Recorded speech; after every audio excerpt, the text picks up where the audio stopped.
Hello again, everyone, and welcome to another edition of the Wrestling Weekend Recap, where we bring you the good, the bad, and the latest inside news regarding to a whole week of exclusive programming on the respective nights. And I am talking about Monday nights belongs to Monday Night Raw on USA, Tuesday nights NXT on USA, Wednesday nights AEW Dynamite on TNT.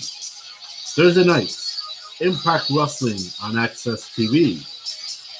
Friday nights, of course, belongs to Friday Night SmackDown on Fox. And every Saturday night, you can catch all the recap stories here on the one and only show that gives it to you locally from the Windy City, none other than Wrestling Weekend Recap. With your host, the one and only Jade, I am Aceman X. And let's begin by mentioning our infamous disclaimer, and that is that everything that we say and state here, it is strictly our opinion, and it does not necessarily reflect the views of this platform that we're on or the companies of wrestling that we talk about. And now, don't have a cow, man.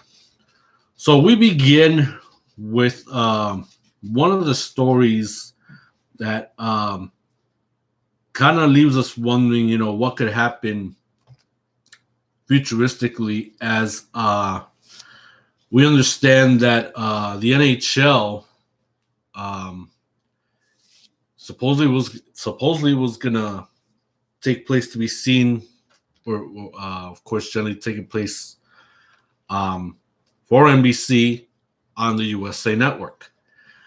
And now, from what I understand, of course, the reason why NXT was moved from Wednesday to Tuesday was because NHL was supposed to come to USA. But now I'm hearing that NBC is, that deal, I guess, with the NHL and NBC, I guess it's not going to happen. That's no longer on the table.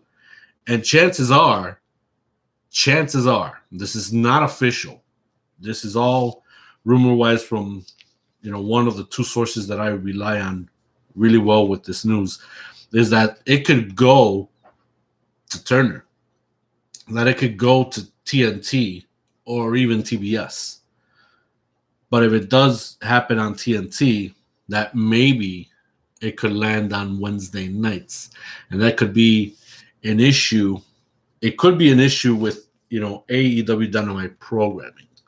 So, that deal is left twisting in the wind. There's nothing, concrete with where the NHL is going to land, if it's going to land on the Turner Networks. But one thing is for sure, it's not going to land with NBC Universal. So now it's up in the air on where it's going to land. What night is it going to be on, and all of that. So, a lot of things twisting in the air for NHL, for Turner, for AEW, and, things of that nature, because, there's nothing concurrent right now. No, definitely not. And it's just that a lot of people are at stake, because you got the National Hockey League on one side, you got Warner Media on the other, and most definitely what's at stake is AEW.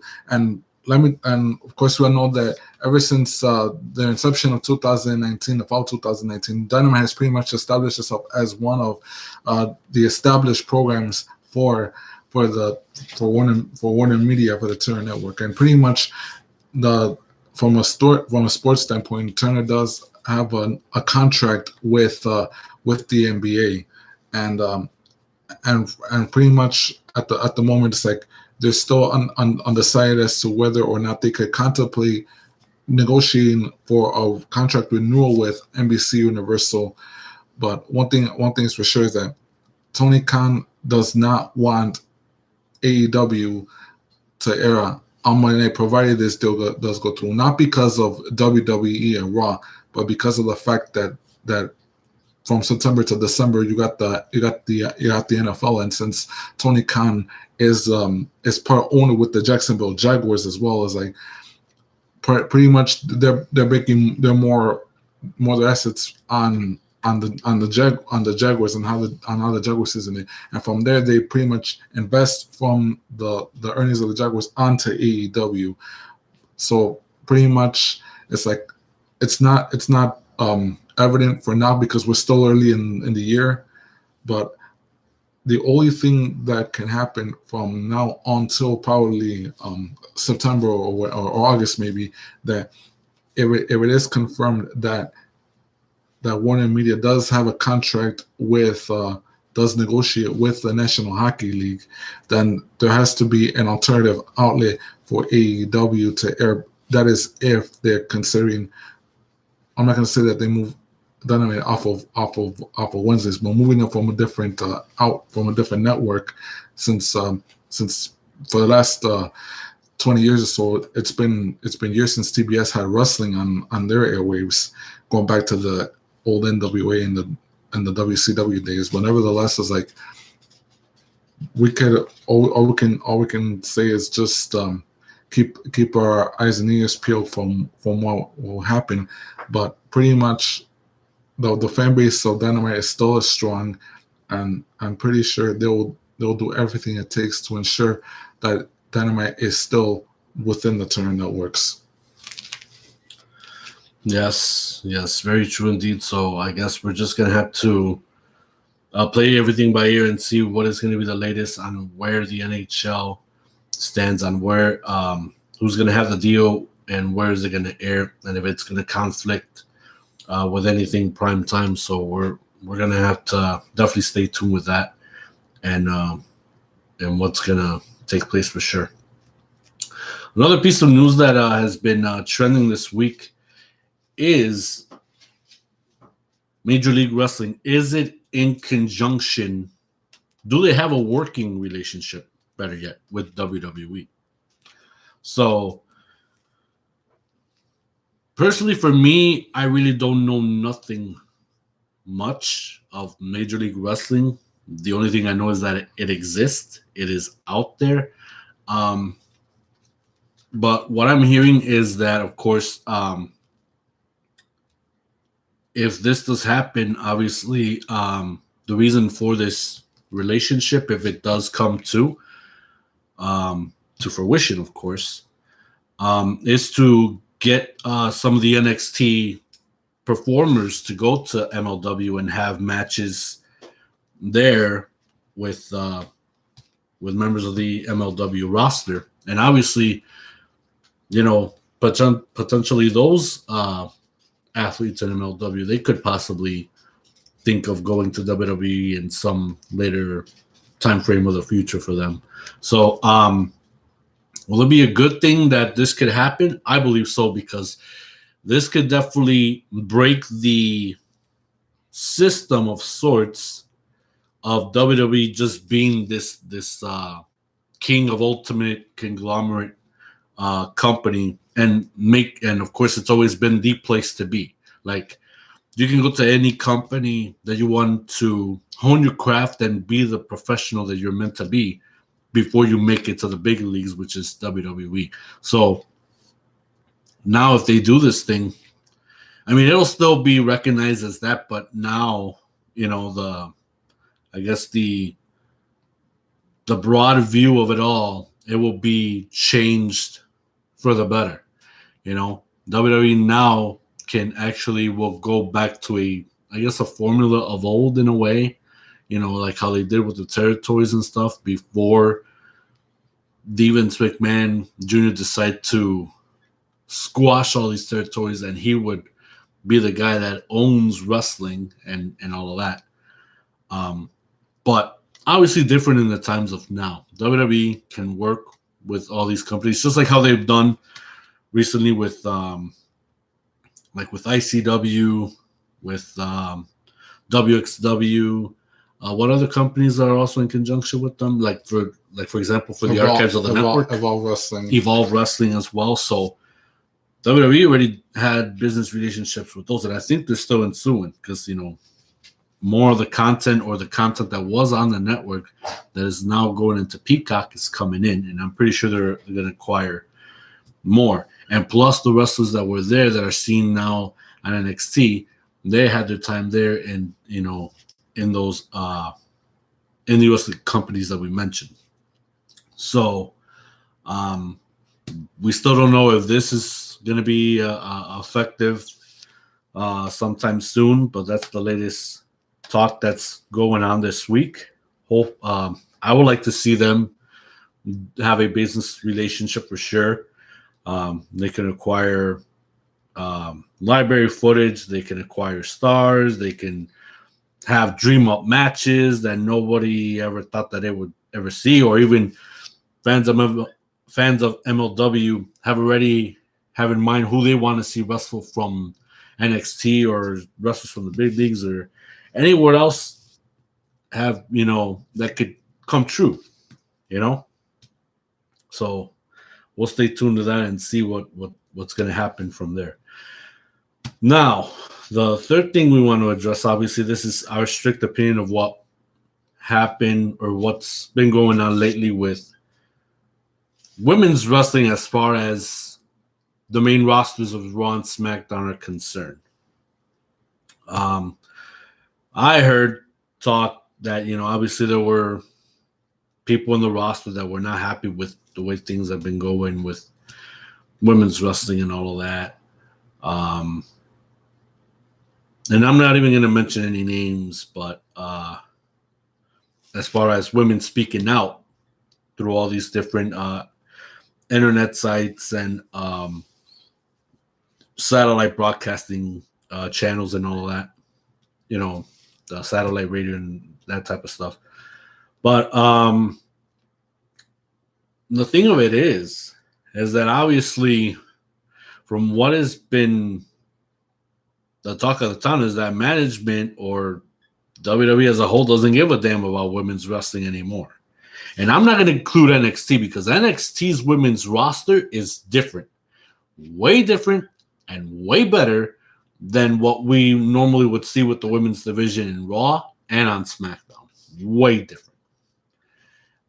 And we might have to cut off some slack, at least what's been going on with this week and last week, as far as the whole angle involving Nia Jax and Tamina, because obviously now they're giving it a care when that should have been done a long time ago. But management has been screwing up big time. And I don't even know why I got to say that, again.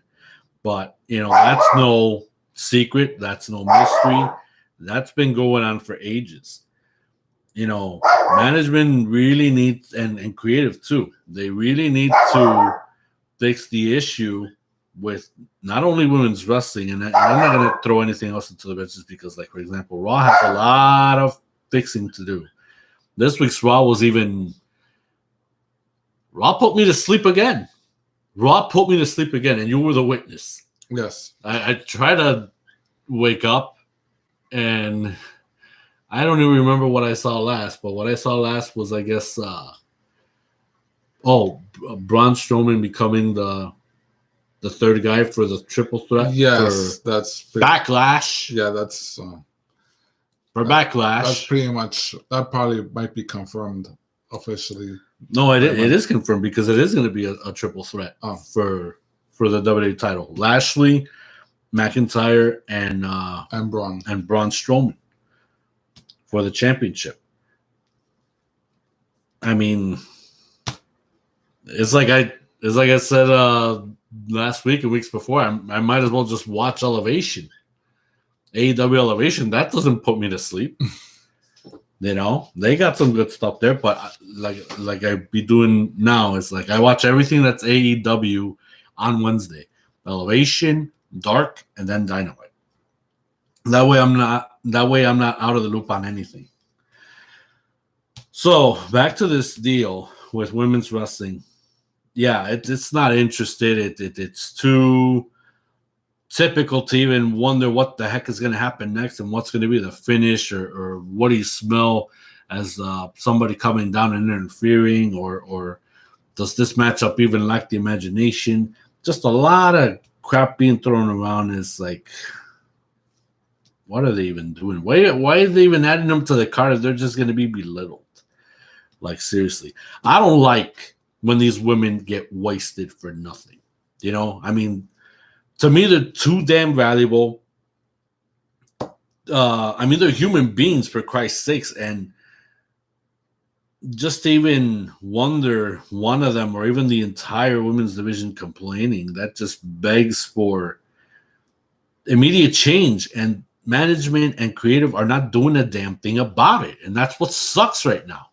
You know, when the hell are they going to wake up and smell the coffee? Do they really need an order of packets of ganja just to start sniffing and say, oh, what the hell did we just do, man? Let's just switch this around. Let's get some feeling to the nature of this thing. Man, we sucked ass at it. It's like I said before. It's like more. I mean, more and more. And yes, and regarding the women, it's like overall the product. Like I said, from during these 8 months, we could see the product go completely. As like I said before, and once again, I'll do my grandpa's substitution. Yeah.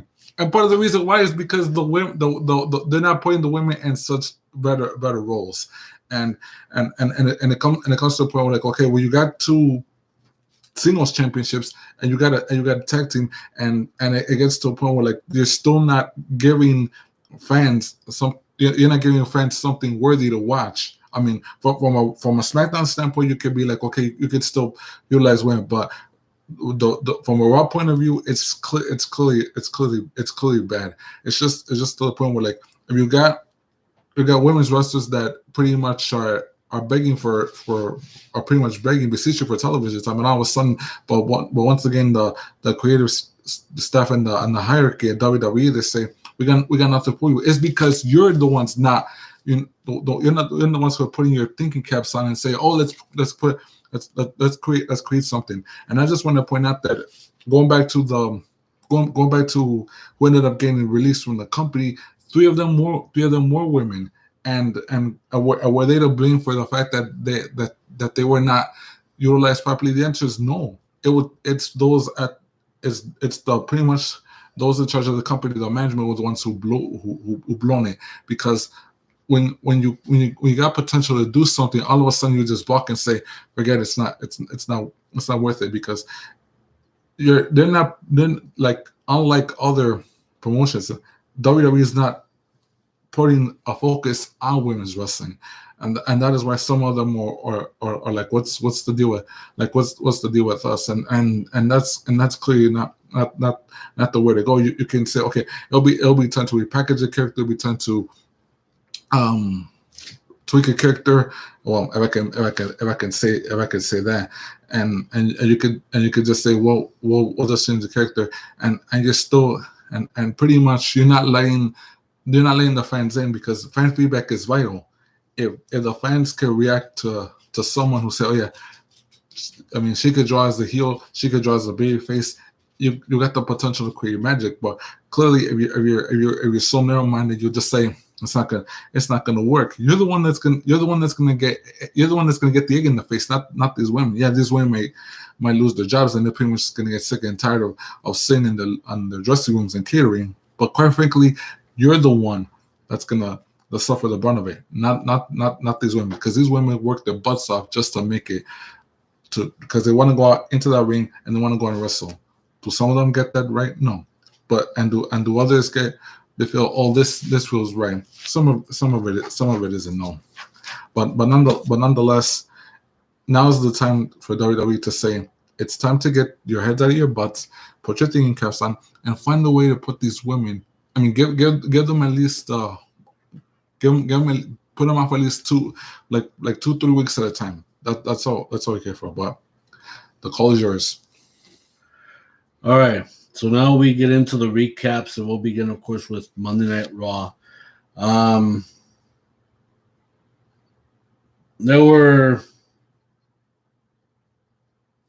I guess, from the slightest tad of improvement that we've seen the previous week, now it just went back to the crap that we're just used to seeing every single week, and it it hasn't gotten any better. It just didn't do much for me. I don't know why, but nonetheless, I think as we recap the card or of what we've seen, of course we've seen for starters the return tag team match between Braun Strowman and Drew McIntyre going against Mason TBar. Now this is the screwy part. Of course, these two big guys acting like if they were freaking,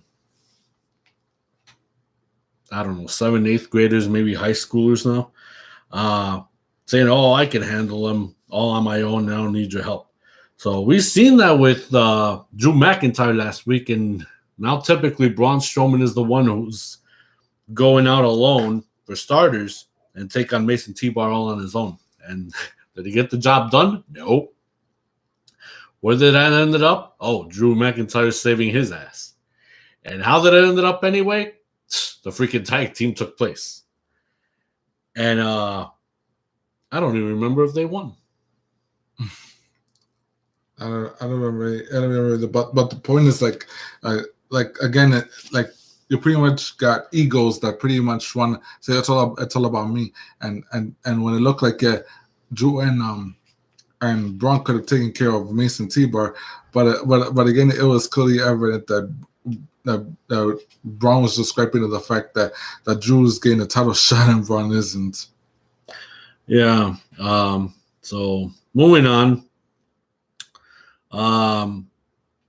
Miz and the return of John Morrison. They had their Miz TV along with the guests of Elias and Jackson Riker, and they did a little version of their own MTV Unplugged, so to speak, with their track of "Hey Hey Hop Hop" added with Elias and Jackson Riker, only for Damian Priest and the New Day, since obviously there was there was going to be a match before the incident that took place where Xavier Woods was coming out carrying a heavy guitar case loaded with tomatoes, and they were just splatting it all over the Miz, Morrison, Riker, and Elias. And it's like, I guess that would be their version of the audience going boo and throwing tomatoes at him, like if it was freaking Johnny Cage taking his Oscar in Mortal Kombat 4 at the very end of the storyline, and then he gets doused with not just tomatoes but fruits and vegetables of all sorts. And obviously, like I mentioned, that match led to a tag match. And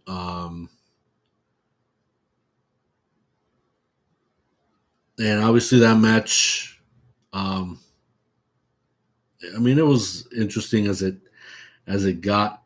It was a 6-man tag, obviously.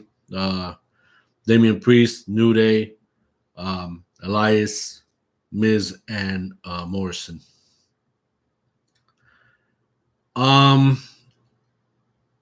Other things that took place, we saw yet again Sheamus doing his bogus open challenge. To my surprise, Humberto Carrillo came out again. And he actually looked pretty good in this one. Mm-hmm. He looked very good. I mean, he did point some sort of a shocker.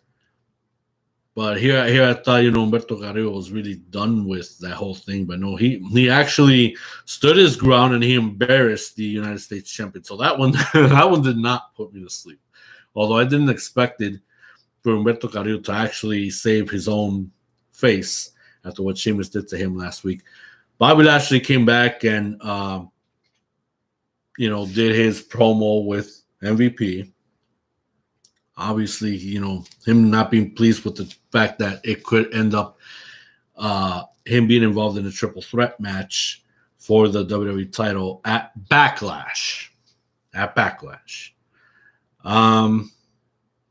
So obviously later on in the show, Strowman crossed some words with MVP, let him know that it is going to end up that way, that there will be a triple match taking place at Backlash. What else did we see? We saw the, I guess you want to call it a formation of the RK Bro. Randy Orton and Riddle had their match against Shelton Benjamin and Cedric Alexander. Who won? I don't know. That put me to sleep. Asuka, Naomi, and Lana had a match against Rhea Ripley, Nia Jax, and Shayna Baszler. Moving on. Alexa's Playground, she's still talking about her mean little dolly Lily. Moving on. Here's The Art of Peer Pressure by Kendrick Lamar on Amazon Music. See, this is why I don't even want to mention her name, because the gadget always acts up. Alexa, stop. Moving on. My goodness. I want to talk about, of course, Charlotte Flair having to come back from her suspension, and all of a sudden, the one who's calling the shots for this mess is Sonya Deville. Okay, who's really running the show? Is it Pierce or is it Deville? Who's really calling the shots here? Because all of a sudden, it looks like she's got the stroke. She's actually bringing Charlotte back. Let's say the only way that you'll be reinstated is a public apology. You already paid for the fine, and you're back in action. Your happy ass is not going to be sitting at the house when you can actually do something here.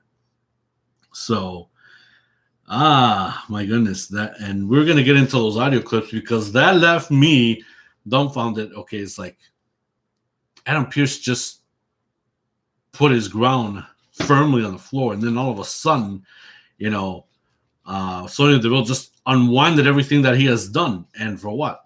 For this? First of all, thank you, Sonya, for the opportunity to repent. I spent a week reflecting, and I really do understand the error of my ways.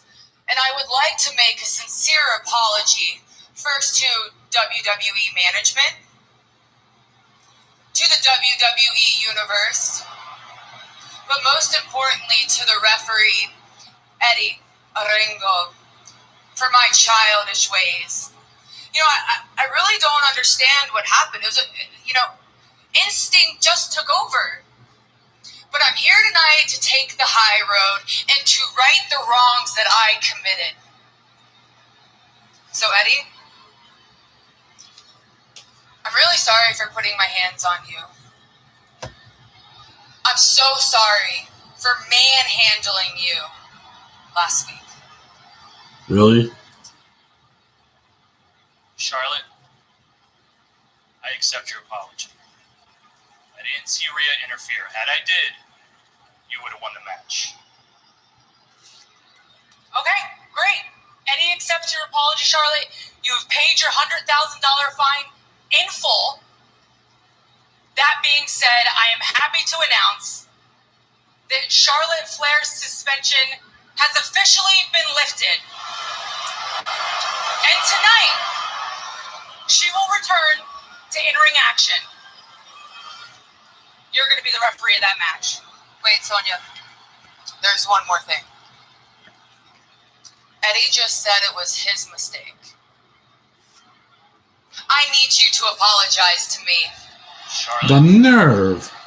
Some I'm nerve. sorry.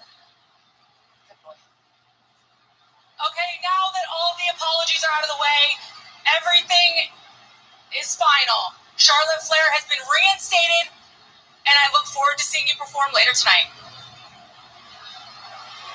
You have to wonder if Adam Pearce has any idea what just happened. I'm wondering the same thing. An apology, apparently Charlotte Flair paid the $100,000 fine in full, and now, according to Sonya Deville, Charlotte is now reinstated. Yeah, and I mentioned at the point, what does Adam Pearce have to say to all of this? All of this, it was done on his watch, and then all of a sudden it got on one day. Okay, here we go. So what the hell were you going to tell me about this? Adam, it was a last minute thing. It happened right before the show, and I was trying to find you to tell you. Listen, I'm so sorry. You're sorry. You're sorry. I might actually accept that apology if I actually believed it.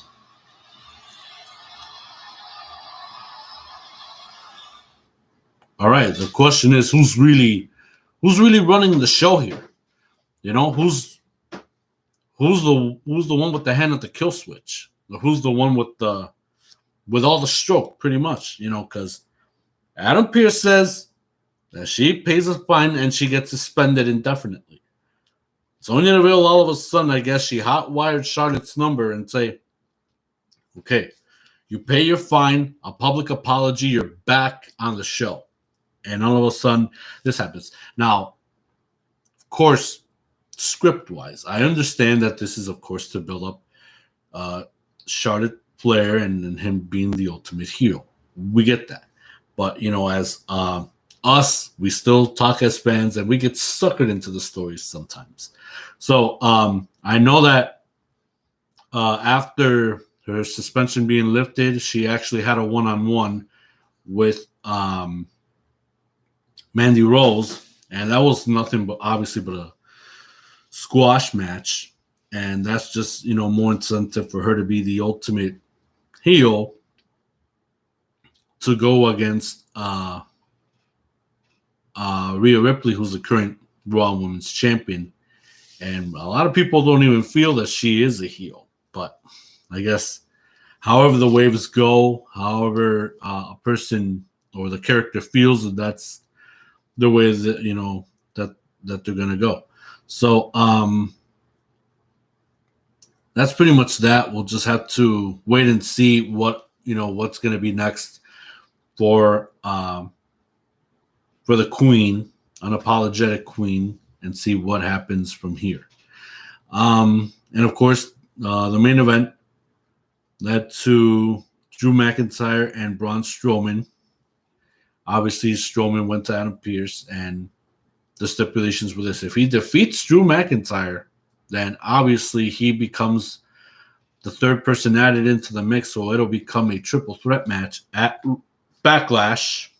At Backlash, we will see Drew McIntyre versus Bobby Lashley versus Braun Strowman for the WWE Championship. And that'll be in 2 weeks on Peacock and outside of the United States on the WWE Network. And as we move on to NXT. Now, NXT did a really good, superb show, in my opinion. So a lot of really good things went down. The show started out with Dakota Kai with the champ, Raquel Gonzalez, in her corner. Dakota Kai faced off Mercedes Martinez. That woman is just way too damn much for Dakota Kai. Dakota Kai had her, you know, comebacks, but, you know, not as, you know, not with major advantages, unfortunately.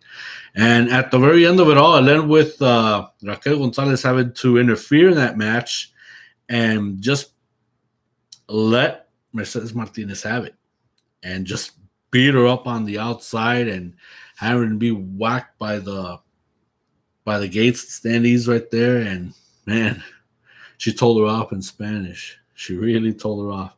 I would love to repeat those words, but a lot of people ain't going to get it here. Grizzled Young Veterans, they went to the ring, and of course they spoke in their piece about becoming the next NXT Tag Team Champions. But here came Tommaso Ciampa and Timothy Thatcher and let them know that, hey, they want to get their fair share, then they got to go through Ciampa and Thatcher first.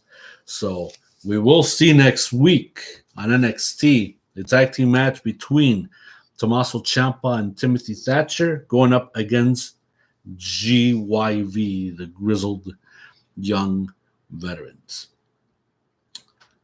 Isaiah Swerve Scott obviously had his final promo where, of course, him and Leon Ruff are going to get it on next week as well. That's another match made. It will be a Falls Count Anywhere match. Who is going to have the final say in their rivalry? I mean, it's been getting really intense. Swerve has been pushing those buttons out of Leon Ruff, and we may see a monster coming out of that kid for sure. Tony Storm, oh my goodness. I know this is for the sake of building up, the one up and comer and the talent that I am impressed with, Zoe Stark. Obviously, this feud, it's another one that's been growing intensely, athletically as well. Unfortunately for Toni Storm, she thought she had the rookie's number, Zeta Ramir, and all it took was a distraction from the one and only Zoe Stark, and Toni Storm took her eye off the ball, and the rookie beat her. The rookie beat her. And Toni Storm could not believe it. Zeta Ramir couldn't even believe it, that she got one over the former NXT UK Women's Champion. Couldn't believe it. But hey, it happened. We saw Bronson Reed going up against Austin Theory. That one was a very, very good match. We're all still wondering, what's been going on with Indy Hartwell after such devastating, deception, deceitful feeling that having to witness that supposedly Dexter Lumis has been giving out candy and flowers to someone that wasn't her, or to two women that wasn't her, which was supposedly Ember Moon and Shotzi Blackheart. And I knew from the start that it had to be the way that was trying to pull Indy Hartwell back into the zone and say, hey, you're supposed to be here with us, not, going out of our way and going into Dexter Lumis's way. So they're trying to pull her back, baby, pull her back. And it's getting there, but I believe Indy Hartwell has to have some sort of a radar on, some intelligence to wonder that all of this is not mechanized by Dexter Lumis. All of this is mechanized by her cohorts in the way, literally. Pete Dunne has done a promo backstage telling the world that he is the most dangerous man in existence in NXT. We've seen a interesting tag team match between Killian Dane and Drake Maverick taking on the team of Imperium in the form of Fabian Eichner and who's the other guy? Marcel Bartel. Because the other guy who's had the history with Killian Dane, which was what's his name? Who used to be a part of Sanity. Trying to remember his name. Well, bottom line is, supposedly they got this story where the former guys of Sanity, it's like they're doing this whole this confusion, mass confusion, that maybe Killian Dane could join up Imperium and he gets back with his old cohort of Sanity. At least that's what Drake Maverick feels, because he's been feeling that anticipation ever since before that match. Oh, is Killian Dane going to betray me? Is that going to happen in the beginning of the match? Is that going to happen during the match? Is that going to happen even before the ending of the match? So he's been wanting it to happen already and just get it over with. But unfortunately, that did not happen. Imperium just knew how to play that emotional card right, and they took advantage of that one hugely. We've seen the interview with Adam Cole from a journalist who I believe, if I'm correct, and if I'm not, I apologize, supposedly Arash Markazi. I guess that's how you pronounce his name. I apologize here. Fresh off of ESPN, I believe. And he had the honor to interview Adam Cole after, this is his appearance right after Stand and Deliver, when he had that amazing, incredible, thunderous match with Kyle O'Reilly. And he spoke his piece, and he spoke it very beautifully. So we'll definitely can't wait to see Adam Cole back in the ring really, really soon. Of course, we've seen supposedly there was going to be a tag team match between Shotzi Blackheart and Ember Moon. And as they were getting suckered in with, roses and chocolates, Candice LeRae and Indy Hartwell took it upon themselves and annihilated the NXT Women's Tag Champions. And what an annihilation. Like, literally, what an annihilation. And before we get into the audio clip of the main event of the six-man tag, there is one thing that happened here. Oh, if only you wouldn't have missed it. You would be laughing your ass off. Of course, you know how Cameron Grimy, of course, he's been doing all these rich schemes and trying to be better than the $1 Million Man and all of that, and how supposedly every one of his plans got foiled, and he blames it on him. Well, now what happened this past Tuesday, he literally has something to blame it on him for, because he went into a jewelry store.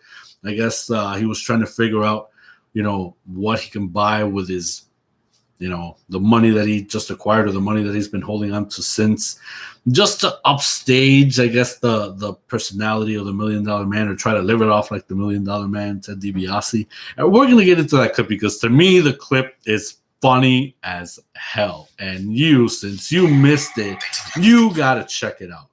I mean, my God, it was hilarious. And I think out of this whole buildup where he blames everything on Ted DiBiase, to me, this was the payoff. This was the huge payoff of all of it. Just watch. Okay, so they go into the jewelry store here. Or he goes into the jewelry store.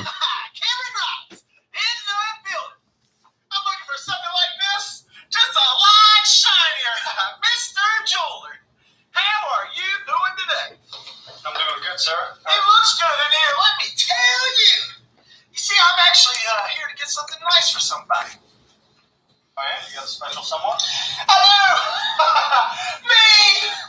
Is this gold?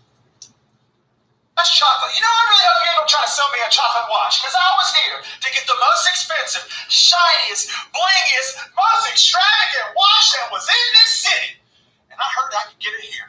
So what you got for me? Oh, I got something for you, Mr. Ross. That's great, because I got nothing but time. Come on, I ain't got all day. What are you waiting on? And it was a two-parter. Here's the final part. What's this? Pay attention.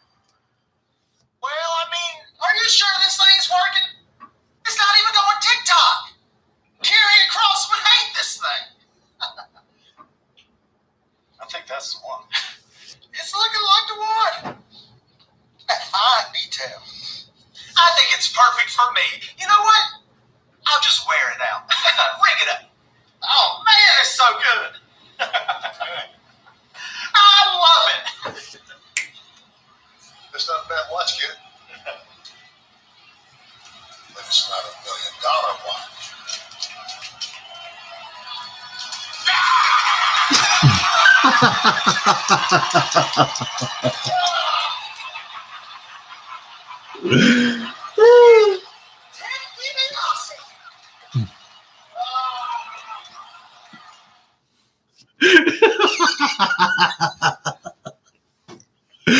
I will never, ever get tired of Ted DiBiase's laugh, man. It's so freaking iconic, man. I'm telling you.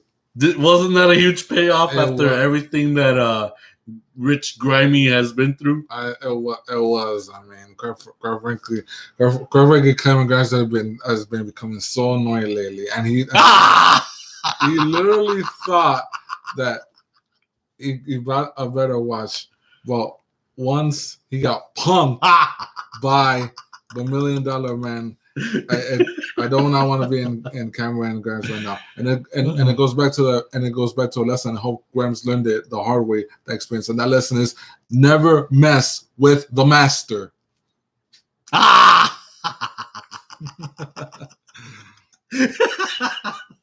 He had it coming. Oh my god! I'm telling you, man, his freaking laugh is hilarious, man. Do you recall when was the last time that he laughed like that? I only remember WrestleMania 22 when we were there, when they did that backstage promo with when Booker was King Booker with Sharmell, and they were running into the so-called freaks. It was who was backstage before?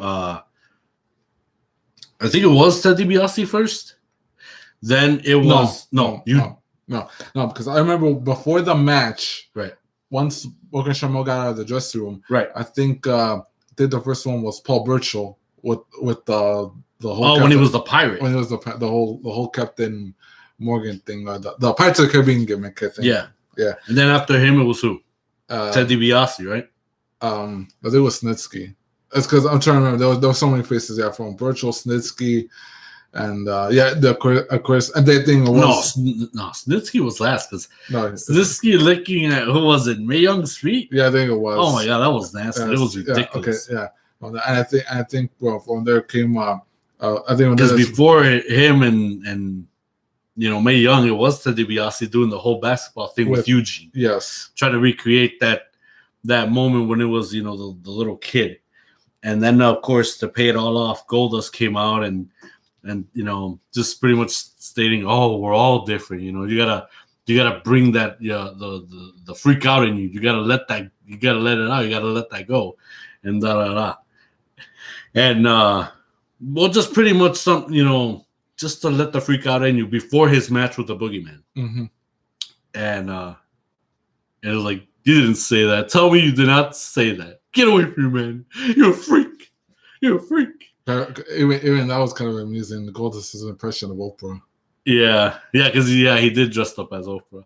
But at the very end of it all, Ted DiBiase just laughed. Yes. Iconic, man. Yes.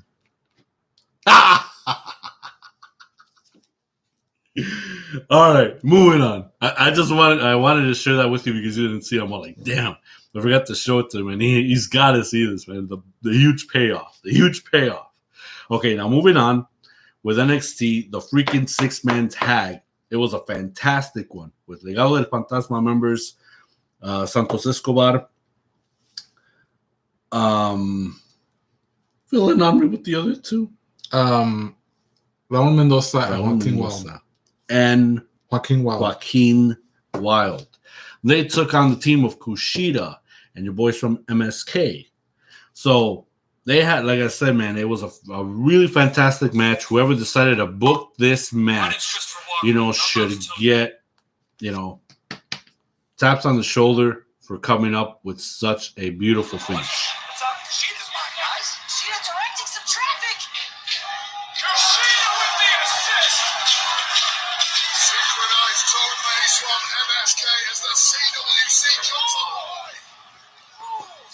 Escobar. What's on Escobar's mind? Whoa, God, watch out!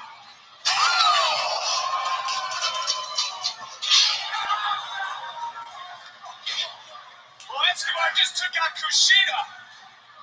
And finally now, Carter realizing it and he pays a price. Mendoza takes that corner. And I don't necessarily know. Wesley might not realize his partners are down.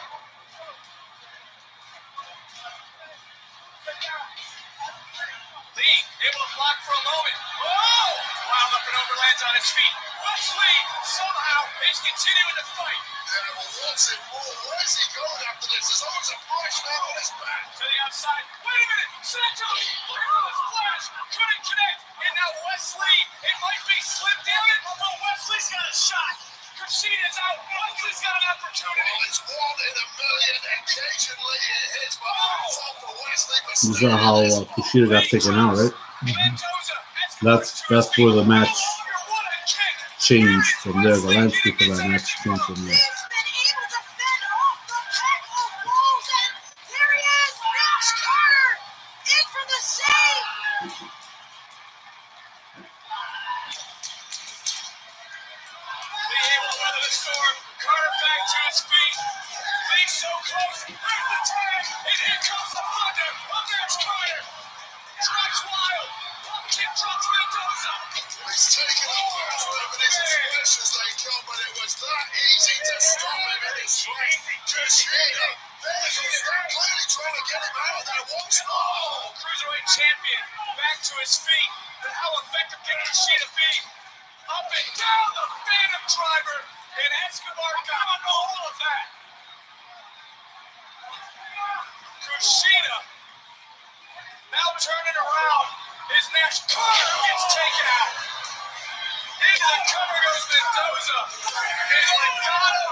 Like I mentioned, it was an incredible finish to that match.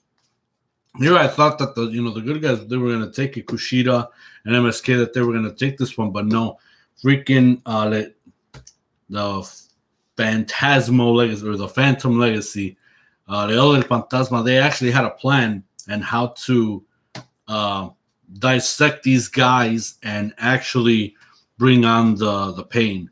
Like I said, the turnaround was where Santos Escobar powerbombed Kushida through the announcement table on the outside, and that all of that went in favor for Wild, Mendoza, and Escobar, for the Other Fantasma to be represented strong at the end of it all. An incredible match. Moving on to AEW Dynamite, another explosive episode, especially when it's the last AEW Dynamite episode leading to Blood and Guts coming up on Cinco de Mayo. That'll be the night where they will be taking on their blood and guts, but we are going to be taking on tacos and Coronas with lima limon and salt on the inside, and damn it, it's going to be one hell of a Cinco de Mayo. And I can say that with all with such proudness, man, because that one's going to rock. But nonetheless, AEW is going to have a really good show next week. Next week. This week, obviously, it was a really good one, a really decent one. A lot of things have taken place. That's one thing for sure. We saw Orange Cassidy take on Pentagon Jr., or as they would like to call him, Penta El Cero Miedo. It opened up comically, I guess, kind of taunting each other to begin with, and then all the flying and all the damage came ensue. But Cassidy came in strong, and I'm kind of shocked here. I thought we were going to see Pentagon take this one, man. I thought we were going to see them take this one whole, and even with the interference from Abraham Abrahantes? Alex Abrahantes, I'm sorry.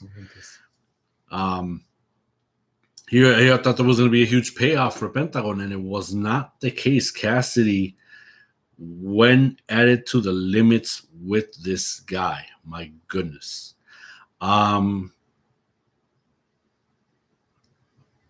Another thing that really I really wouldn't call it shocking. I guess it was meant to be kind of, but still, this is like the second thing they stuck to Hangman when he wanted to become AEW champion. That didn't happen. He was ranked number 1, and now that did not happen. He was knocked off that block by the Machine and current FTW World Champion Brian Cage. My God, that match was a dismemberment. I'll tell you that, man. Brian Cage went at it hard with Hangman. Hangman gave it everything he got, but damn it, Brian Cage was just too much. Chris Statlander finally got into the ring. Oh my goodness, that cutie pie, that woman, Penelope Ford.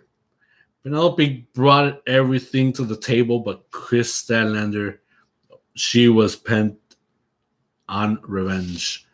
That was for sure, and she got one over Penelope Ford. In the middle of it all, of course, the Elite was celebrating with the infamous man of wrestling right now, Mr. Belt Collector Kenny Omega, and I want to call him by his proper title, Mr. Belt Collector Kenny Omega. This past Sunday, of course, he acquired the Impact Heavyweight Championship of the World. He defeated the former champion Rich Swann this past Sunday. And we will get into those details as well in just a little bit. Shortest of recaps, of course. And obviously we've seen a promo, a really, really gripping, kind of a shooting promo between Christian Cage and Taz. I would really like to get into that one because I feel that one really kind of went to the heart, at least with Taz, because Taz, was left with, like a really insulted look because Christian Cage, he let him have it. He let him have it for sure. But the segment that we felt was on the highest pinups of them all for AEW was definitely the parlay segment that featured the Pinnacle and the Inner Circle as their mega war. It will take place next Wednesday, and I cannot wait to see how all of this will end for both groups. And we are going to get into this because this one is a really, really good piece from beginning to end. That, the way everyone's been talking on the mic was very fluent, very reactive, and they just kept their cool, nothing but words. But hey, we're all dying. Literally, we are all dying for this match to take place already. Winning the coin toss will have the one-man advantage throughout. But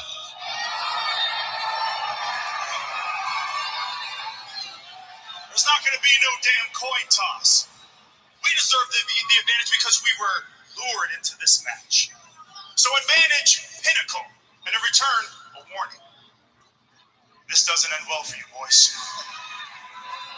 You are looking at 5 men who are willing to bleed and sacrifice everything for each other. I look across this ring and I do not see the same. And when the hell was the last time you even wrestled a match, Sammy? Look at me. That guy, right there, is leading you into very, very deep water, Sammy. And in 1 week, I'm the guy who's going to step on your head while you're drowning.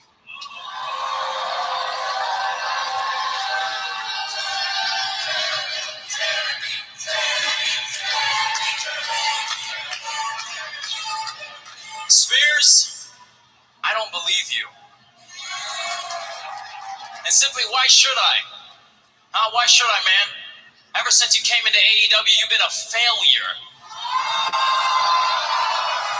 And actually, Spears, the more I think of it, you were a failure where you used to work too. And here's the thing. All y'all need to know, May 5th, you're going to fail again, buddy. Because I don't care if it's 1-on-1, 2-on-1, 3-on-1, 4-on-1. You want the damn advantage? You got it. I'll start the damn thing and I'll fight every single one of you. I'll start with the damn popcorn guy. I don't care who it is. I'm going to fight everybody.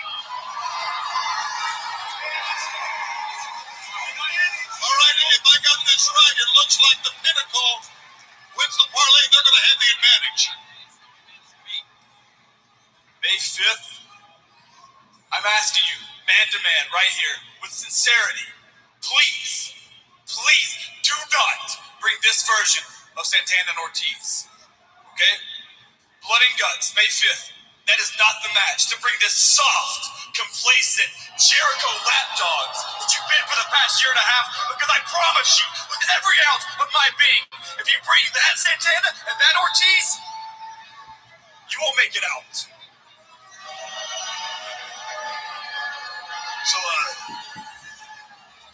So next week, it's almost a guarantee. It's almost a guarantee that someone's career, and if we're being honest about it, someone's life is going to be shortened in blood and guts.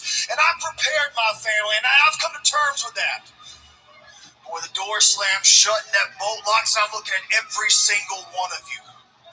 You're in my world now, and I ain't afraid to die.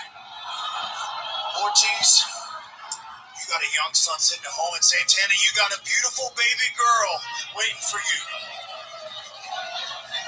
But Tuesday night, before you leave to fly here to Jacksonville, Florida for blood and guts, I want you to grab your kids, and I want you to hold them close, and I want you to hug them and kiss them. But lastly, what I want you to do is get down on one knee, and whisper in their ear a little message, a special message from Uncle Dax. Daddy ain't coming back home. Yeah, they drew the line right there, man. They were already getting personal. Don't give in. 7 days, boys. Y'all gonna be locked in a cage with us. Y'all haven't been locked up? Because we have. May 5th, I'm gonna let my hands do the talk. Hold on, guys. It's a parlay. Let's act like gentlemen. And as a gentleman,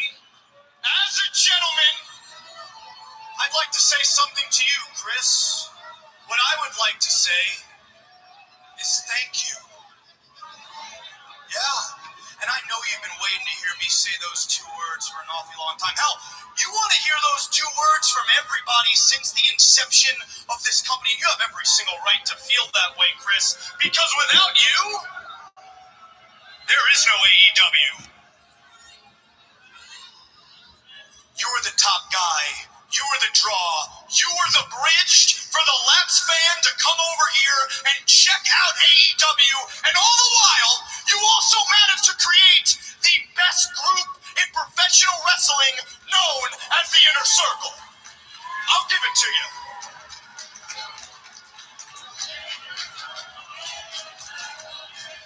Go ahead. However, Chris, I can't imagine the pressure you must feel. Because let's face it, man, every single time you come out here, if you don't hit a home run, you're taking food out of every single man and woman's mouth in the back. You put the company on the line every single time you come out here. I can't imagine the amount of paranoia, the amount of stress you must have, the restless nights. And by the way, Chris, we can see it. Every time you come out here, your eyes are bloodshot red. You look exhausted, Chris. I guess it's true what they say, heavy lies the crown, but you don't have to worry anymore, Chris, because come next week at Blood and Guts, I'm going to do the humane thing for you. I'm going to do you a solid. I'm going to take off that heavy burden of a crown off your head and place it atop mine. And my family is going to replace the Inner Circle at the mountaintop here in All Elite Wrestling. But don't get it twisted, Chris. I appreciate everything you've done for this company, and that's precisely why when Blood and Guts is all said and done, and I am looking down upon your scarred up, mangled, lifeless body, I will once again utter the two words, thank you. Your spot's mine.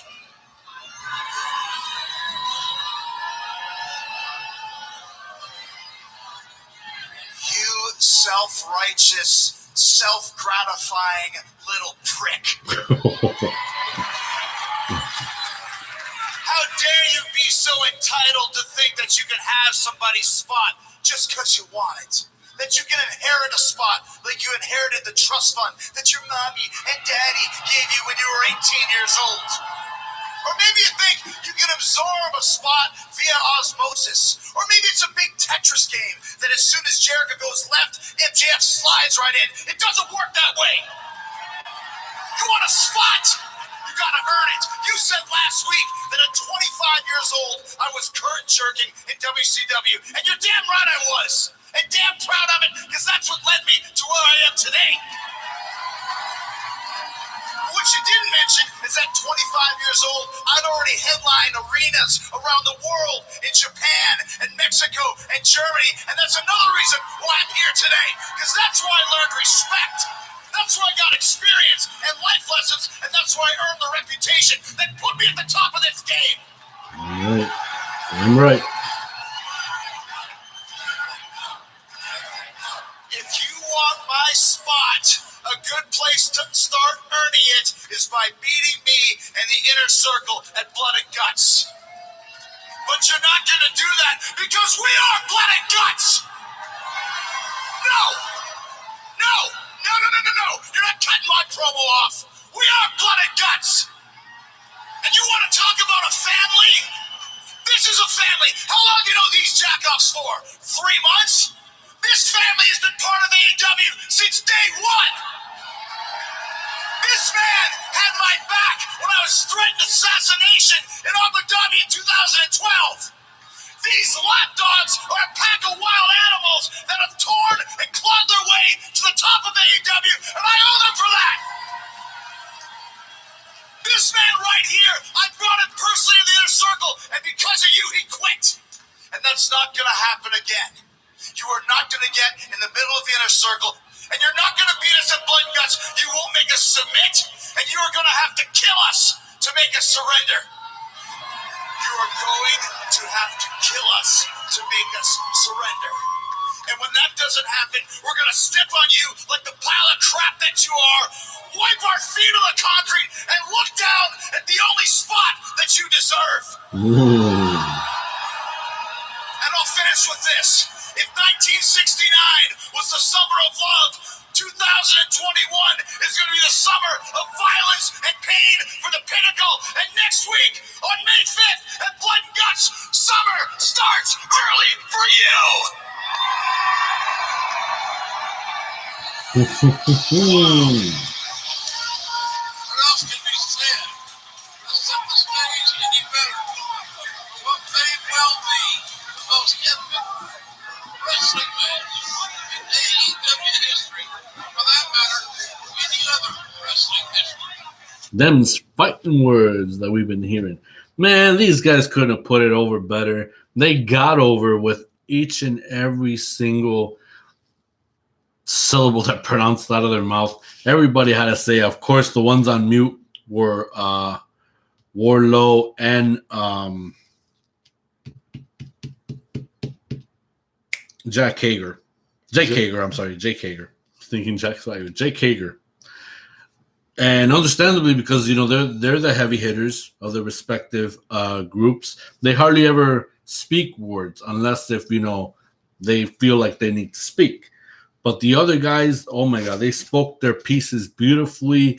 You felt that you were drawn in, and the emotions were there, especially when it was MJF's turn to talk and Chris Jericho's turn to talk. My God, that was one of the best promos.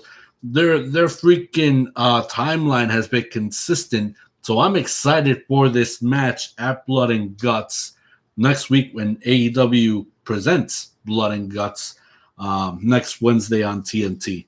I can't wait for that match. No, I can't wait either because for a month, this pretty much culminated to what we're eventually going to see this Wednesday on TNT. Pretty much we see the Inner Circle, who has been one of the most established factions in AEW since the inception. And we got the Pinnacle, who just recently formed. And pretty much it's like you build the anticipation to say the Inner Circle's right is pretty much over. It's now the Pinnacle's time to shine. But it's pretty much going to be an uphill battle for the Pinnacle this Wednesday to say if they can prove themselves at Blood and Guts inside a steel cage with 2 rings, and it's going to get really nasty to say which one of these 2 teams will emerge. Could it be the Pinnacle Sun to finally be the team to rack up, and be in the spotlight, or will the right of the inner circle continue come Blood and Guts? Other things that have taken place at AEW Dynamite, we've seen the tag team match between SCU and the Young Bucks. Of course, my goodness, that was an incredible match, and I don't think the Bucks won. Do you remember who won the match? No, they did win. They did win. The Bucks won? The Bucks won. Against SCU? No, not against SCU, against the Seidels. Oh, yeah, you're right. I'm sorry. Yeah, the Seidels. Yeah, because SCU, they did show up, but they showed up for a promo at the very end. And they're the ones letting the Bucks know that they're in scout for the AEW tag team match. I apologize. Yes, you're right. The Seidels. And the Seidels, they've been kicking ass lately. I mean, they've been on Elevation, whether it be a singles match. Same thing with Dark, whether it be a singles or tag match. And Seidels, they've been kicking ass profusely. And with all the rights that they deserve, because, Matt Seidel and Mike Seidel, they've been doing pretty good as a tag team, and they've been doing really phenomenal as singles players as well. Other things that have happened, Miro finally caught up with that puddle of puke, but I did not expect it for that puddle of puke to get what he had coming to him. Not to say that he didn't deserve it. I almost felt a little compassion for that no good Kip Sabian, but what he had coming to him, did he really deserve it? I don't know. I just for a tad second, I had a little soft spot because of obviously Miro was too much. He was too deranged, but there was no way he could have avoided him for any longer. And he suffered. Oh boy, did he suffered. Man, God, how he suffered. Of course, the match between the Nightmare Family against the Factory, and obviously a lot of back and forth, a lot of heavy hitters, and Anthony Ogogo, of course, he was running rampant with his one killer move. And we saw the return of Cody Rhodes just when the Factory thought they have acquired the Nightmare Family's tour van or the tour bus. They did not count it with Cody Rhodes already be inside of it and ready to attack on the members of the Factory, especially on one QT Pie Marsh Al, whatever his name is. Nonetheless, also the main event, Darby Allin still kicking ass, still wanted to show why he is worthy of being the All Elite Wrestling Turner Network Television Champion. He defended his title against Dark Order's member, Dark Order member 10. An incredible match, man. These two guys were just all over the place, and they were really bringing the pain to one another. But then look who came in and made a statement. The all ego of Ethan Page and Scorpio Sky, and they attacked Sting. They've attacked the TNT champion, and my God, obviously, yeah, that message was painfully loud and clear. Now we got to see what the heck is going to be coming of these guys as of, if not next week, then somewhere down along the line of Elevation or Dark, or even the following week on Dynamite, but not this upcoming Wednesday. That's for sure. Or unless they are, hey, I guess we're gonna see it. First thing at hand, I guess. And we move on to Impact. Of course, this past Sunday we have witnessed Rebellion on pay-per-view, and to our surprise, we had at the very end of it all close to 300 views on our live reaction towards Impact Wrestling's Rebellion. Thank you very much, guys, for those that have tuned in, for those that have watched afterwards, and for those who have watched afterwards after that. Thank you very much, guys. It is very appreciated. But yeah, man, that pay-per-view was something. I was looking forward to some matches. We were all looking forward to the match that was going to change the landscape of professional wrestling forever. And we knew that it was going to end up being that Kenny Omega would take those titles away from Rich Swann. The performance of both men, my God, that is what a pro wrestling match should be. No doubt about. Hats off to Rich Swann. Hats off to Kenny Omega. My God. Rich Swann gave it everything he had, and that's why Rich Swann busted his ass to be at the caliber of performance to where he can wrestle a man like Kenny Omega, who's been around the world, who has wrestled in Japan, who has wrestled in the States, who's wrestling now in AEW, and he's bringing that momentum back. Like if it was ever gone. No, he just had it paused, and then he could resume play anytime that he wanted to.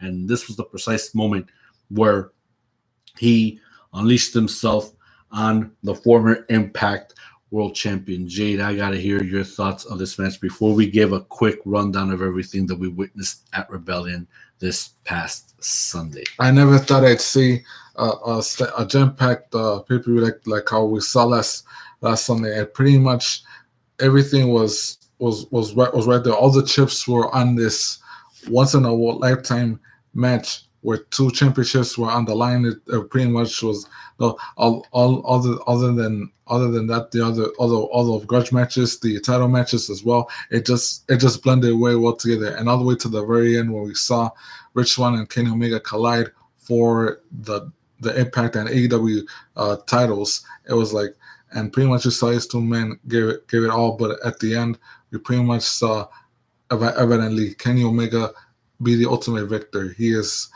now added the Impact Championship along with the AAA Mega Championship and the AEW World Championship. And pretty much from what happened last Thursday on Impact, Kenny is pretty much a wanted man, not just on AEW but also on Impact as well. Yes, and my goodness, those matches that we witnessed plus the main event, it was just incredible. It was an incredible pay-per-view, but we were definitely looking forward a lot towards the main event, which was Kenny Omega and Rich Swann, title versus title. AEW title was on the line. Rich Swann put his Impact World Championship on the line. So the results were as follows. The one match that we didn't get to see, unfortunately, was the one between Rosemary and Havoc as they took on Susan and Kimberly. Rosemary and Havoc, they won the match. What started out the pay-per-view was the Impact X Division Championship between Josh Alexander, the current champion at that point, Ace Austin, and TJP. And I couldn't believe my eyes how Josh Alexander was rising to that occasion, man. All three guys were kicking ass, but I was really impressed with how Josh Alexander got away with the win and him becoming once again the Impact X Division champion. That was, all three guys put an incredible, worthy, memorable match, no doubt. We saw the 8-man tag that featured Chris Sabin, Eddie Edwards, Cowboy James Storm, and Willie Mack as they took on the team of Violent by Design in the form of Diener, Joe Doring, and Rhino. And we thought that Eric Young was going to be a part of the match, but no, he hired himself a gun. Now, from what we understand, this guy, he's not really a part of Violent by Design. They just hired him. But in all technicality, Impact Wrestling hired this man. He used to be known as Big Cass in the WWE, and now he is known as W. Period Morrissey. He's known now as W. Morrissey. I got to repeat that myself a little bit more, just so that it can sink in my head. So Big Cass, now known as W. Morrissey, man, his in-ring Impact pay-per-view debut for Rebellion, my God, it was incredible. Definitely incredible, and this guy was knocking heads off from left to right, and he pretty much was the one that got the win for Violent by Design. Am I right? Yes. I mean, the man was cleaning up house along with the rest of Violent by Design as Eric Young was watching, through the beginning part of the ramp on the outside. We saw the former tag champions back in WWE. Now they're actually going up against one another. Matt Cardona took on Brian Myers. And to my surprise, Brian Myers defeated his longtime tag team partner, Matt Cardona. The Impact Knockouts Tag Team Championship. We saw the current champions, Kiera Hogan and Tasha Steelz, Fire and Flavor. They took on the newly formed team of Jordynne Grace and Rachel Ellering, the daughter of the Hall of Famer, best manager for LOD, the Road Warriors, none other than the one and only Paul Ellering. It was a really impressive match. It was really impressive. Jordynne Grace and Rachel Ellering, my God, that team couldn't have been formed any more better than I put. And of course, we did saw Jazz, who is retired, but she had to be there in order to witness that her two girls, Jordynne Grace and Rachel Ellering, we're sweeping the floor all over the place with Tasha Steelz and Kiera Hogan, and has defeated them to become the new Impact Knockouts Tag Team Champions. Congratulations once again to Jordynne Grace and Rachel Ellering. It's going to be really interesting to see their tag team title run heading from there. The last man standing match, Trey Miguel and Sami Callihan. My goodness.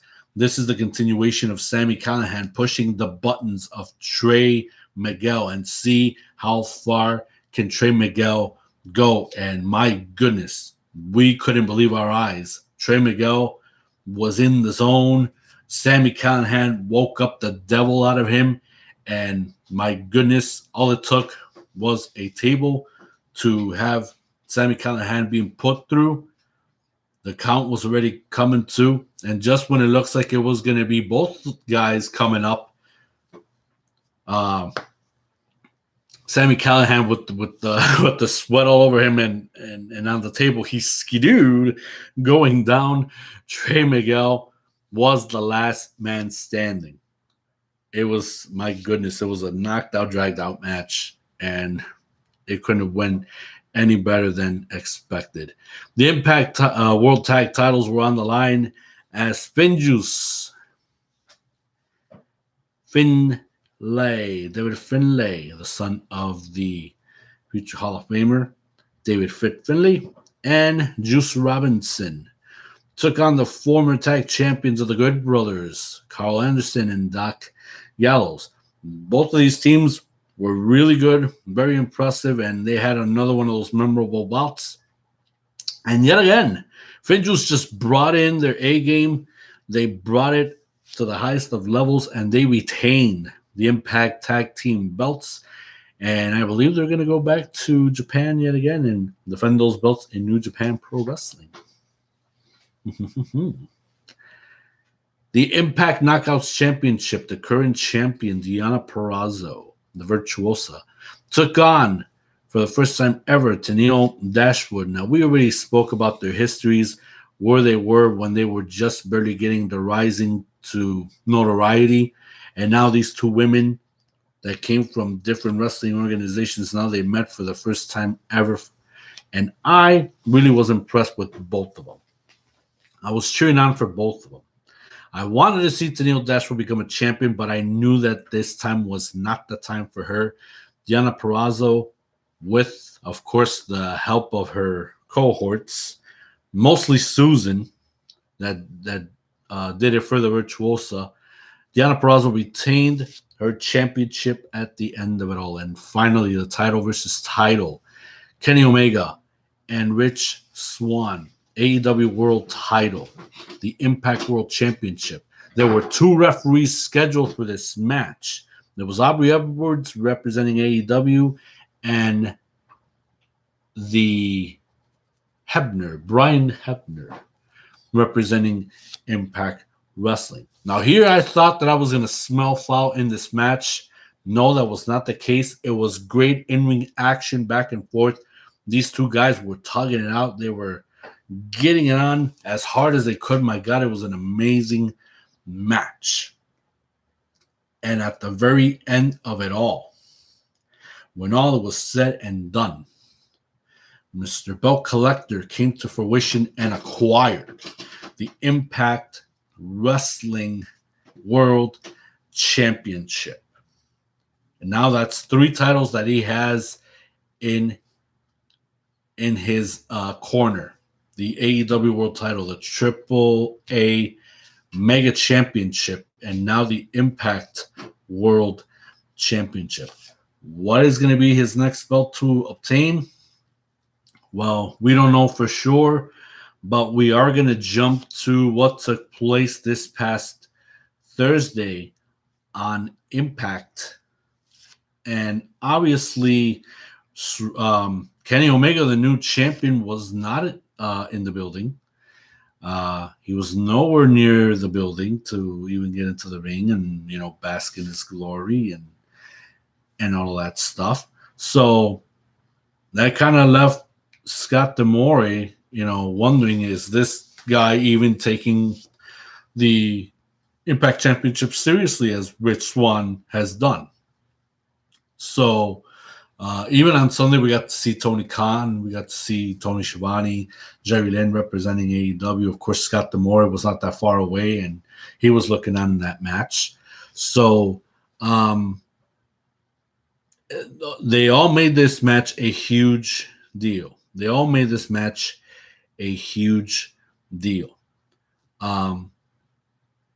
And my goodness, just pretty much my goodness. And then another thing before we forget, we did saw the return of Taylor Wilde. My God, she looks as best as ever. She looks as cute as ever, as sexy as ever. She came back at the end of was it the tag team match, or was it the singles match? I think it was the singles, the knockouts title. Knockouts title.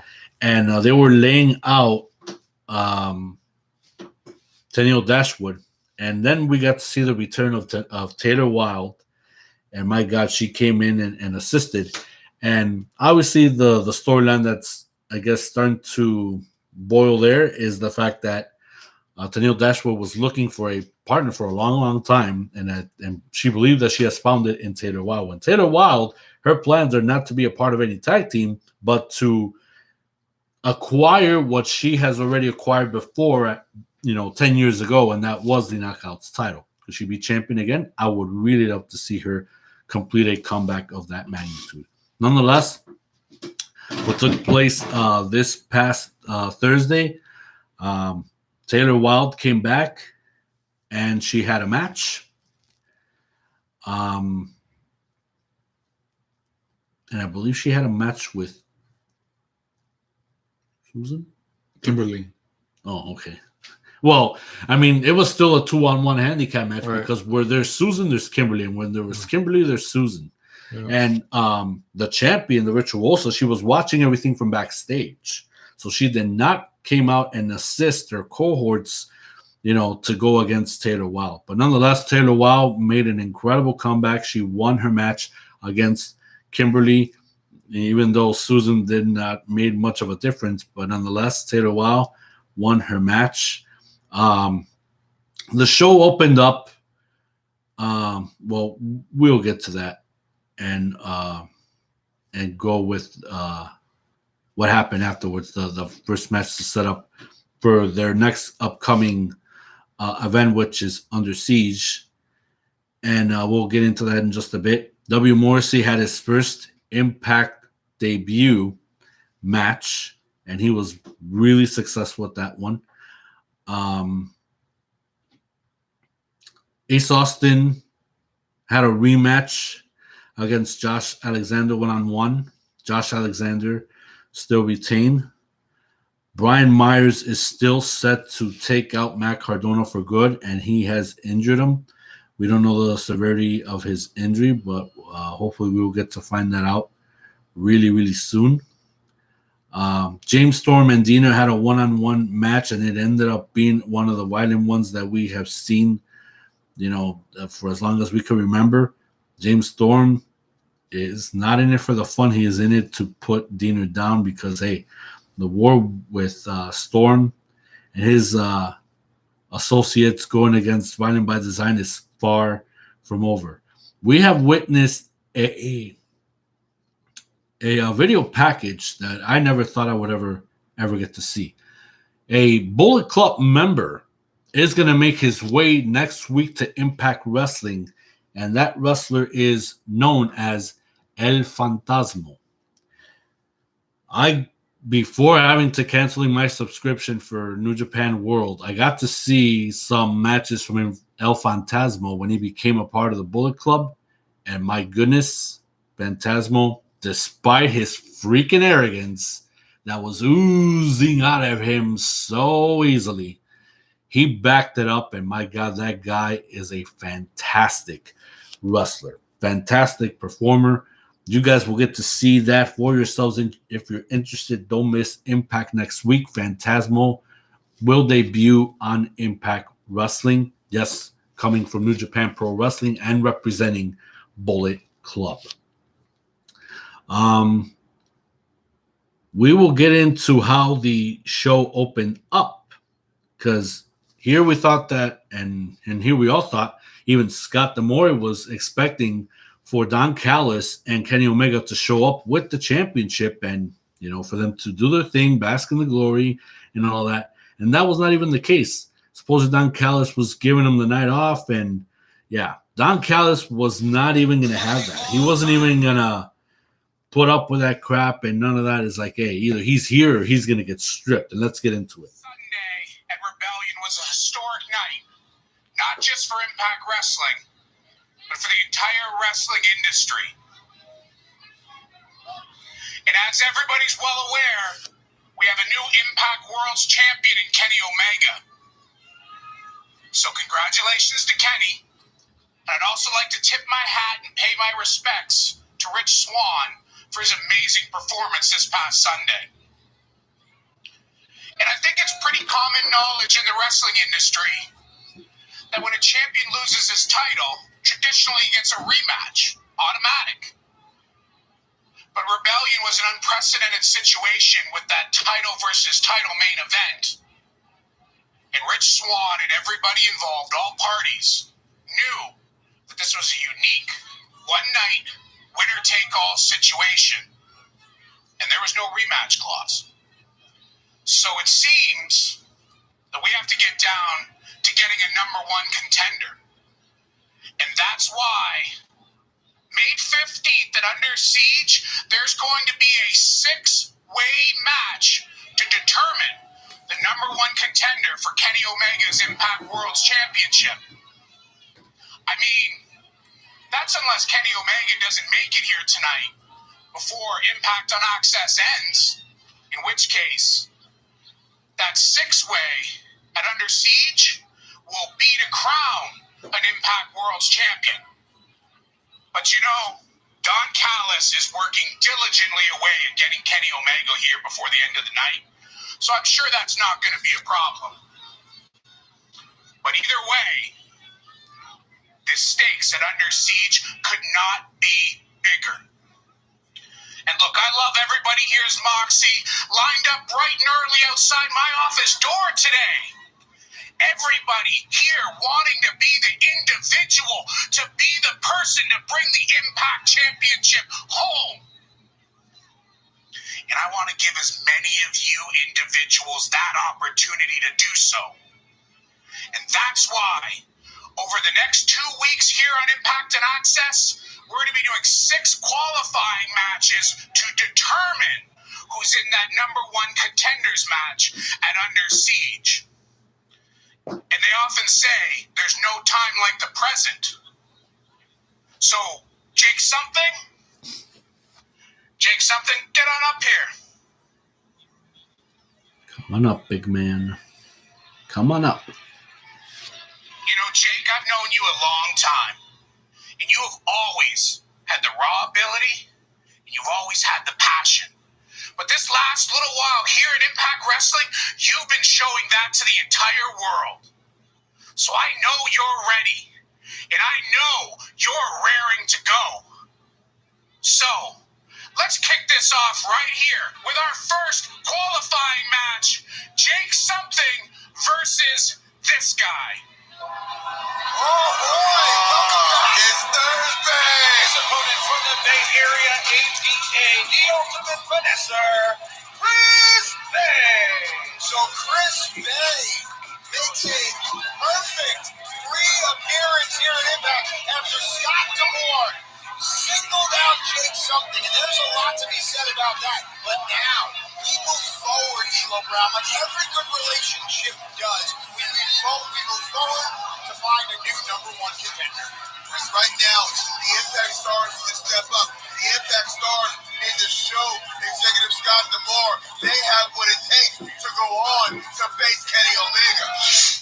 And yeah, most definitely that match took place to start off the show right after Scott D'Amore had addressed the entire locker room that was outside, around circling the ring, wondering what the heck is going to happen next. I actually was impressed with Chris Bay.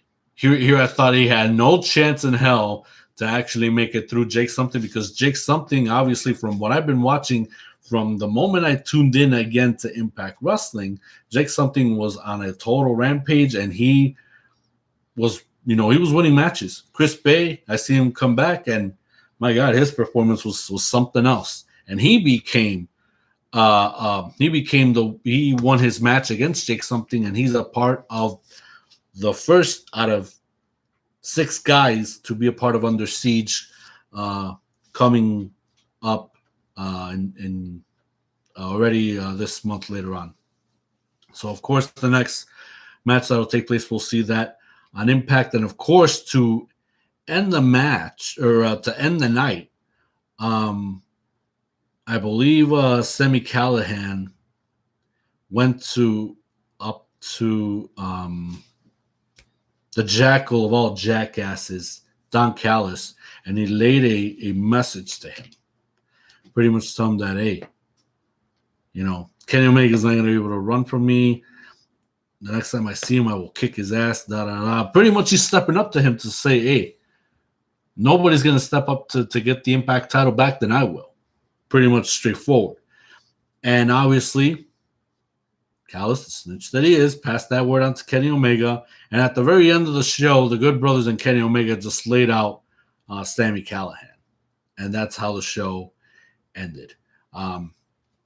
This has been getting really interesting. I mean, I'm glad that I'm watching Impact again, because not to give it all the credit to what's going on with the business relationship between AEW and Impact, but I feel it's got a lot to do with it.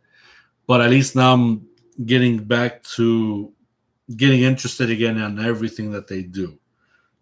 From the women's division, most definitely, because Deonna Purrazzo, I totally believe that she should be a champion. To Neil Dashwood, her becoming one day. Taylor Wilde now coming back, and she wants to complete the picture of making a comeback by winning that championship. And other women as well. Like, I want to see Kimberly, some more of Susan, more of Fire and Flavor. Definitely Jordan Grace, now that she's tied up with Rachel Ellering as the Knockouts Tag Champions. I mean, Impact's got something going here. And hopefully they can keep on doing what they're doing. That way I don't become unglued to them again. So Impact, keep on doing the good work that you do. I'm glued back onto it again. Now we move on to Friday Night SmackDown. Obviously, a lot of things have been going on, but the majority of the night, it's been all about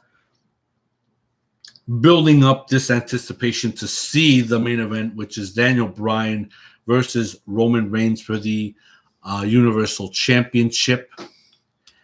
And obviously, a lot of things have gone down. So we're going to get those things out of the way.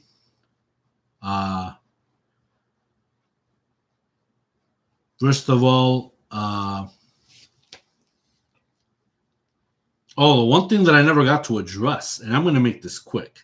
I am pissed of the fact that there's going to be a retro SmackDown coming next week, and they're treating it like if it's something from the 80s. I'm pissed off.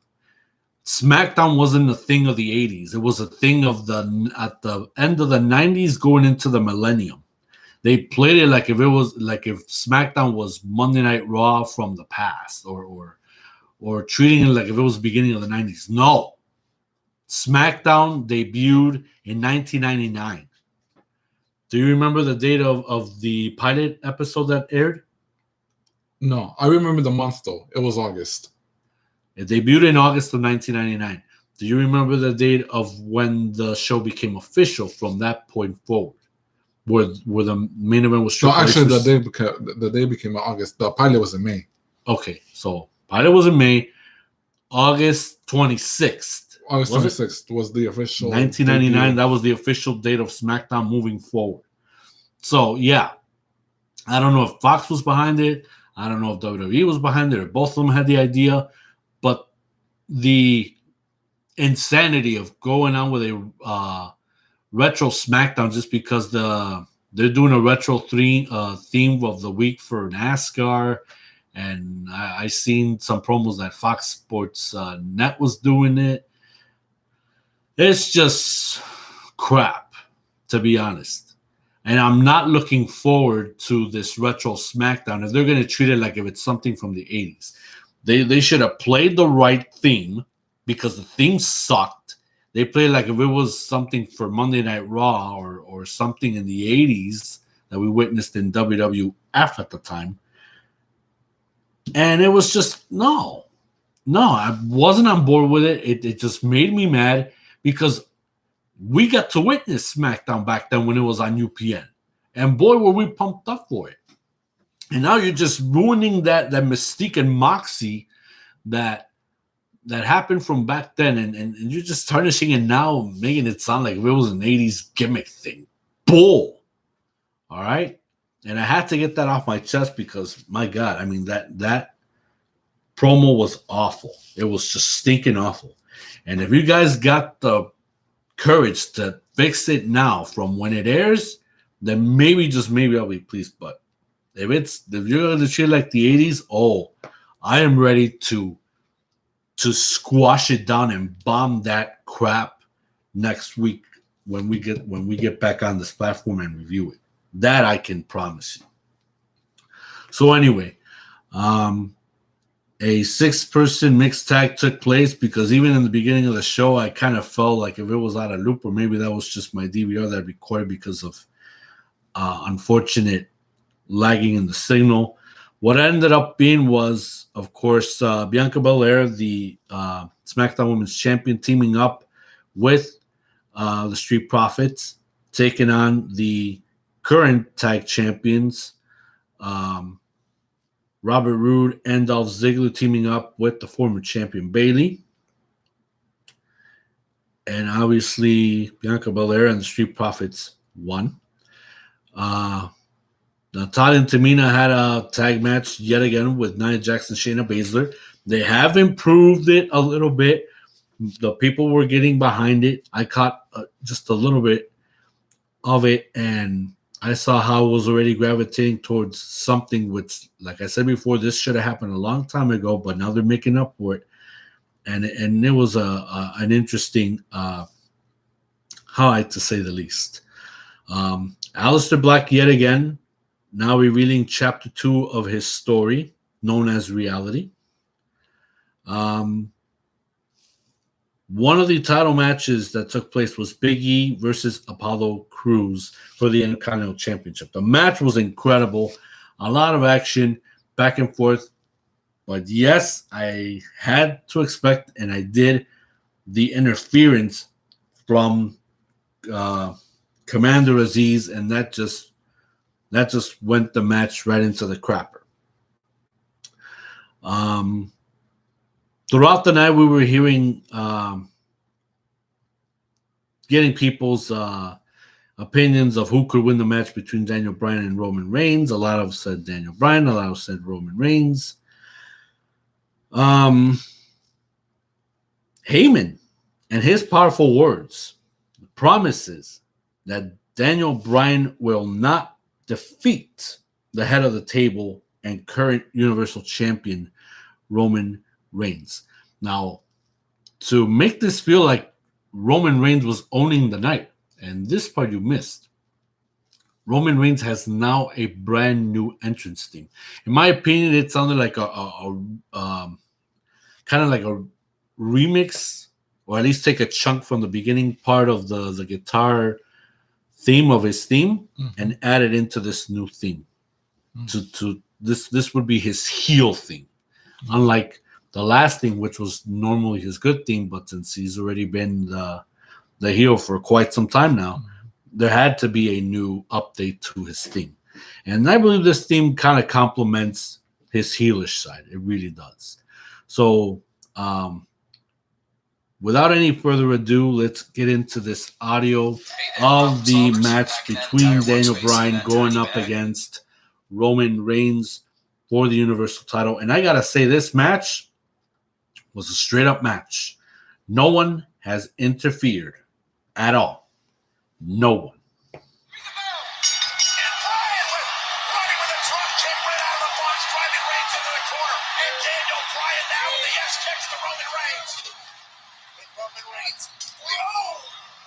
That's what you expect when you attack the head of the table, Roman Reigns. Bryan going up to the top rope. He's very comfortable up there. Looking for the Hurricane Rana. Roman Reigns able to block. Incredible strength from Roman Reigns. That's another full-grown huge power bomb off the second rope. Covered by the champ. Bryan's still alive, but Reigns is taking control of the Universal title on the line. Roman Reigns, the head of the table's on the top rope. And Daniel Bryan slips underneath and buys himself an opportunity here. And buys himself a chance to regroup. Critical moment in this match for the challenger, Daniel Bryan. Roman Reigns, the champ's in trouble. Can Bryan rally? Can he dig down deep? This doesn't happen to Roman Reigns. Daniel Bryan's a different level athlete. Cerebral, crafty, and willing to lay it all on the line to become Universal Champion again. Up to the top rope now. Back suplex. Roman Reigns is hurting. They'll up over the top rope. Goes Reigns, lands on his feet. Here comes Daniel Bryan. Bryan in his wheelhouse. Reigns catches Bryan. And Reigns, right in front of the announce table. His arm is obviously not great because Daniel Bryan's been working on it. Roman catches Daniel. Oh my God, but look out. Roman Reigns has got that look in his eyes. Roman Reigns primed and ready. Oh, through the barricade. Reigns championship reign could be in trouble. Daniel Bryan on the top rope could be closing in on the Universal Championship. Bryan diving headbutt to the fat arm of Reigns. Cover to win the title. Bryan's going to do it and a kick out by Roman at 2. Spear to retain the championship. Cover now on Bryan. Bryan still in this match. I said bye to Daniel Bryan 5 times. He's still kicking out. Roman again. Trying to somehow apply the submission, the guillotine, with the right arm, the bad arm. Now look at this. Roman Reigns switch to the left arm. Reigns switch to the good arm. The left arm. The guillotine in. Got it locked in. Bryan nowhere to go. Reigns now wrapping his legs around the body of Bryan. Daniel Bryan trying to somehow stay in it, but he's got nowhere to go. He's in the middle of the ring. The constrictor-like arm. He's going to pass out Michael Cole. He has to tap. It's locked in deep with the left hand. Bryan is fading. Daniel Bryan is fading. Daniel Bryan may be out. He is. Bryan. Wow. My goodness, what a crazy finish. Daniel Bryan did not tapped out, but he was passed out after being in that submission match for more than just a minute or two, because even after the match, Roman Reigns did I think he let it go for a bit, and then he applied it back on again, and then that's what led to Cesaro coming out, going after Roman Reigns. Then Jey Uso appeared, attacking Cesaro, and that led to having Cesaro being, twisting between the ropes to witness the unforgivable, despicable act from the still Universal Champion, where he would exit Daniel Bryan with a concerto. And that's pretty much Daniel Bryan's finish. So him losing the match, even though he did not tap and he did not get pinned, his time on SmackDown is done. So we don't know what's next for Daniel Bryan. Hopefully we get to know more of the story as the weeks and the days progress, leading to next week with the retro episode of SmackDown. Like I said, one that I'm not really looking forward to. I'll look forward to the matches. I'm not looking forward to how it's themed and if they're going to show some flashbacks of old. They should, but just I'm still disgusted with how they made it like into an 80s gimmick retro type of thing, and it's not the case. SmackDown is not 80s. It is 1999. It is millennium stuff, and that's how it should have been. That's how it should have been. They should have brought out the original SmackDown theme from when it debuted. I don't know what, or maybe it's because SmackDown is. All the footage of WWE is NBC owned because Peacock has acquired all of the footage, to the stream. Is that the reason why they're making it, into an 80s type of theme feel? I don't know. Maybe, if my two sources hear this and they can get some feedback onto why they made it into an 80s commercial. Oh, guys, please just do that task and find out what is the deal behind that. And then I'll be relieved, and then maybe, have some sort of consolation on why they're going to turn this into a retro 80 gimmicky SmackDown edition of SmackDown, and not the way that it should be, kind of like a 90s millennium feel, the way that it should be. All right. So with that was our review, and we will give you the rundown from what we got of what could be expected for the upcoming shows. Raw coming up this Monday, 8 p.m. Eastern, 7 Central on USA. We will finally see the return of the Raw Tag Team Champions, the phenomenal AJ Styles, Little HBK, and Big Chocolatey Cool, Almas. They will be in the house. Bobby Lashley will address with MVP the final look of the triple threat match that he's going to be a part of coming up at Backlash.